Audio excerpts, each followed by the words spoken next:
like a Hellcat. Hello guys, chimwe chinyaya chiri panapa chakamira chakadai. Vazhinji vedu marelationships edu haasi kugara, haazi kulasta, nenyaya yekuti tiri kutsvaka vanhu vanoonekera pavanhu. Hatisi kuda munhu anoonekera pamaproblems ako. Saka isusu vanhu zvatiri kuita, tiri kutsvaka munhu anoonekera pavanhu kuti munhu uyu ndanakirwa nemunhu uyu, bhebheri ndanakirwa naro iri riri kuonekera pavanhu. Kuti mufesi uyu ndamufarira, ndanakirwa naye. Zvega izvozvo tikatodaro tatobhilivha nami inozouya manje mamurelationship muyami wakuudza umwe wako kuti shama ndaita problem panapa, ndiri kuda help yako.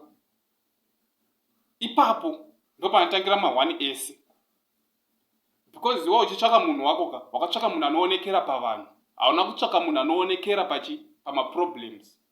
Wakabva watobhilivha kuti zvese zvabo zvese, hauna kuzotombotarisa zvimwe zvese kuti pati munhu uyu ndikaita problem anondihelpa here, anondipa help here, anondibatsira here. Hauna kuzotombozvitarisa zvese. Saka ini ndiri kuti usada munhu anoonekera pavanhu, ida munhu anoonekera pamaproblems ako. Ngaashoreke pavanhu, but pamaproblems haakusii munhu iyeye. Chero pavanhu achishoresa so une uchinyara kunongedza kuti handomufesi wangu kana kuti ndobhebhi rangu, asi ita problem uone kuti anomira newe sei munhu iyeye. Saka marelationships edu haasi kugara, nenyaya yekuti tiri kutsvaka vanhu anoonekera pavanhu, kwete munhu anoonekera pamaproblems. Zviri kungoita zvemoto wemapi pauti unongoti vhuvhururu zvobva zvatoti zvatopera.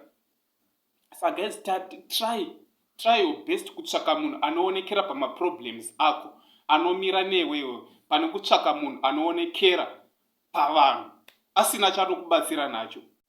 Pauri arikuda kungotokusveta chete, sechikwekwe chiya, but chiita problem uona kuti anomira newewe, anobva adai. Muri kuona picture iro guys, iro picture iri rapai, tarisai zviri kuitika ipapapa. Vaita problem vese, but mufesi abva asiya musikana ari muproblem. Tsvaka munhu anoonekera pamaproblems ako, kwete munhu anoonekera pavanhu. Thank you guys. Like a Hellcat.